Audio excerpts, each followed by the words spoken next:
السلام علیکم ورحمۃ اللہ وبرکاتہ۔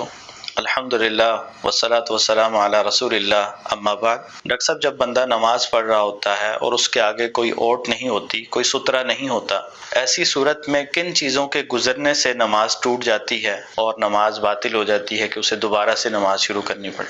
الحمدللہ والصلاۃ والسلام علی رسول اللہ، اما بعد۔ گزارش یہ ہے سب سے پہلے کہ ہر نمازی کو چاہیے کہ نماز پڑھتے ہوئے سترے کا اہتمام کرے، فرض نماز ہو یا نفل نماز، گھر میں پڑھ رہے ہوں یا کسی مسجد میں، جہاں بھی آپ نماز پڑھ رہے ہیں آپ کوشش کریں کہ آپ کے سامنے سترہ موجود ہو۔ اور سترے کے بارے میں آپ علیہ الصلوۃ والسلام نے یہ رہنمائی کی ہے کہ وہ اونٹ کے اوپر رکھے ہوئے پالان کی پچھلی لکڑی کے برابر ہونا چاہیے، تو آپ کہہ سکتے ہیں کہ ایک بازو کے برابر سترہ ہو، تو یہ سترہ ہر نمازی کے آگے ہونا چاہیے۔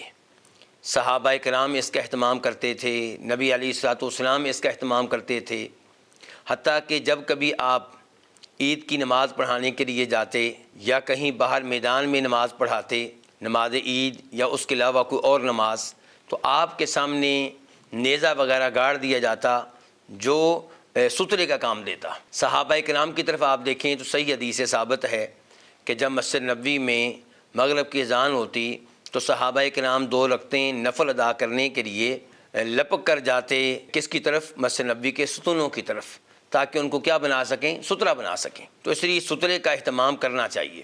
جہاں تک تعلق ہے اس بات کا کہ کن کن چیزوں کے نمازی کے آگے سے گزر جانے سے نماز ٹوٹ جاتی ہے، تو اس سلسلے میں مسلم شریف کی حدیث ہے، ابو ذر رضی اللہ تعالیٰ عنہ اس کے راوی ہیں کہ نبی علیہ الصلوۃ والسلام نے ارشاد فرمایا کہ اگر نمازی کے آگے سے کالا کتا گزر جائے یا گدھا گزر جائے یا عورت گزر جائے، ان 3 چیزوں میں سے کسی ایک کے گزر جانے سے نمازی کی نماز ٹوٹ جاتی ہے، باطل ہو جاتی ہے۔ بہت سے علماء کرام اس حدیث سے یہ مراد دیتے ہیں کہ نماز ناقص ہو جاتی ہے، نماز کے اجر و ثواب میں کمی آ جاتی ہے، نماز کی خشوع و خضوع پہ فرق پڑتا ہے، لیکن حدیث کا ظاہری معنی یہی ہے کہ نماز ٹوٹ جاتی ہے۔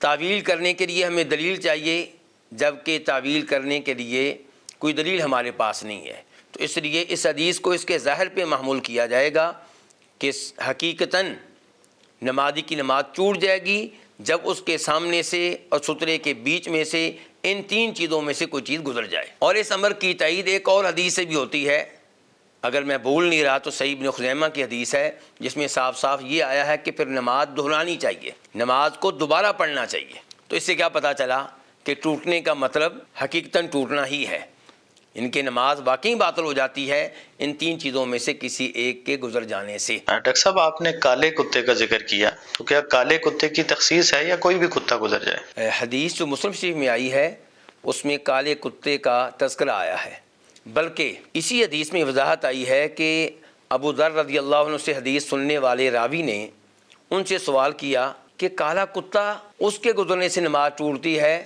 ایسا کیوں؟ یعنی کہ سفید کتے کے گزرنے سے کیوں نہیں ٹوٹتی، سرخ رنگ کے کتے کے گزرنے سے کیوں نہیں ٹوٹتی، اس کی کیا وجہ ہے؟ تو ابو ذر کہنے لگے کہ میں نے یہی سوال نبی علیہ السلام سے کیا تھا، تو آپ نے کہا تھا کہ کالا کتا شیطان ہے۔ اب آپ کہیں گے کالا کتا شیطان ہے، اس کا مطلب کیا ہے؟ تو اس کا ایک مفہوم یہ بیان کیا گیا ہے کہ شیطان کئی چیزوں کے روپ میں سامنے آتا ہے، کئی دفعہ وہ سانپ کی شکل میں سامنے آتا ہے، تو اسی طرح کالے کتے کی شکل میں بھی شیطان سامنے آتا ہے۔ دوسرا مطلب اس کا یہ بیان کیا گیا ہے کہ کالا کتا خیر سے اسی طرح دور ہے جیسے شیطان خیر سے دور ہوتا ہے۔ تو بہرحال کالے کتے کے گزر جانے سے نماز ٹوٹتی ہے، دیگر کتوں کے گزر جانے سے نماز ٹوٹنے کا فتویٰ ہم نہیں دیں گے، لیکن نمازی کو چاہیے کہ اپنے آگے سے کسی بھی چیز کو گزرنے نہ دے۔ آپ کو وہ حدیث یاد ہوگی، نبی علیہ الصلوۃ والسلام نماز پڑھ رہے ہوتے تھے اور آپ کے آگے سے بکری گزرنا چاہتی تو آپ اس کو بھی گزرنے نہیں دیتے تھے، اس لیے کسی بھی چیز کو گزرنے کا موقع نہ دیا جائے۔ لیکن باقی چیزوں کے گزرنے پہ ہم یہ فتویٰ نہیں لگائیں گے کہ نمازی کی نماز ٹوٹ گئی ہے، لیکن ان 3 چیزوں میں سے کسی چیز کے گزر جانے سے ہم فتویٰ لگائیں گے کہ اس کی نماز ٹوٹ گئی ہے۔ شیخ صاحب، آپ نے ان 3 چیزوں میں عورت کا تذکرہ کیا اور حضرت عائشہ رضی اللہ تعالی عنہ جیسے ان کے بارے میں آتا ہے کہ کہا کرتی تھی کہ تم نے ہمیں کتے کے ساتھ گدھے کے ساتھ ملا دیا ہے۔ اور اسی طرح ہم یہ بھی دیکھتے ہیں کہ اللہ کے رسول نماز پڑھ رہے ہوتے اور آپ آگے لیٹی ہوتی تھی، تو اللہ کے رسول جب سجدے میں جاتے آپ ہاتھ لگاتے تو وہ اپنے پاؤں سمیٹ لیتی تھی، تو اس کا پھر کیا کریں گے؟ گزارش یہ ہے کہ سیدہ عائشہ رضی اللہ عنہا علم کا پہاڑ تھیں، تقوی، پرہیزگاری، علم و عمل، یقیناً وہ بہت آگے تھیں، لیکن حدیث واضح ہے کہ ان 3 چیزوں کے گزر جانے سے نماز ٹوٹ جاتی ہے۔ جہاں تک تعلق ہے سیدہ عائشہ کا، تو ان کا استدلال یہ تھا، نبی علیہ الصلوۃ والسلام نماز پڑھ رہے ہوتے تھے اور میں آپ کے آگے لیٹی ہوتی تھی تو آپ کی نماز نہیں ٹوٹتی تھی۔ تو گزارش یہ ہے کہ نمازی کے آگے سے گزرنا اور چیز ہے، لیٹنا اور چیز ہے۔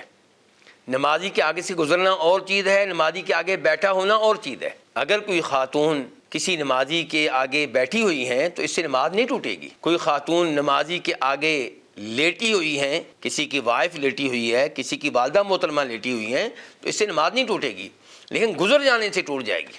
اور یہاں پہ میں یہ بھی وضاحت کر دوں کہ ہو سکتا ہے کسی کے ذہن میں آئے کہ عورت کے گزر جانے سے نماز ٹوٹتی ہے تو مرد کے گزر جانے سے نماز کیوں نہیں ٹوٹتی؟ تو ہم کہیں گے اس میں کیا حکمت ہے یہ اللہ ہی بہتر جانتا ہے، لیکن ایک بات ہر ایک کو معلوم ہونی چاہیے کہ اگر کوئی عورت نماز پڑھ رہی ہے، اس کے آگے سے بھی عورت گزرے گی تو اس کی نماز ٹوٹ جائے گی۔ باقی اس میں کیا حکمت ہے یہ اللہ ہی بہتر جانتا ہے۔ تو آپ نے پوچھا تھا سیدہ عائشہ کے بارے میں، تو سیدہ عائشہ رضی اللہ عنہا کا جو استدلال ہے وہ اس حدیث سے ہے جس میں فرماتی ہیں کہ میں لیٹی ہوتی تھی۔ تو لیٹنے سے ہم بھی کہتے ہیں کہ نماز نہیں ٹوٹتی، گزر جانے سے نماز ٹوٹتی ہے، اور نبی علیہ السلام کا فرمان بالکل واضح ہے، اور وہ بھی صحابہ کرام ہیں جو اس حدیث کو روایت کرتے ہیں۔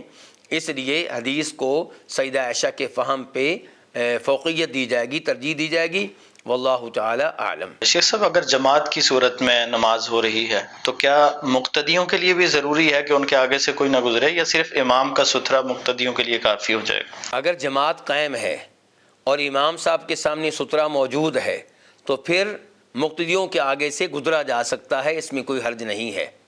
عبداللہ ابن عباس فرماتے ہیں، بخاری شریف کی حدیث ہے کہ مینا میں نبی علیہ السلام نماز پڑھا رہے تھے اور میں صف کے کچھ حصے کے آگے سے گزرا تو میرے اوپر کسی نے کوئی اعتراض نہیں کیا۔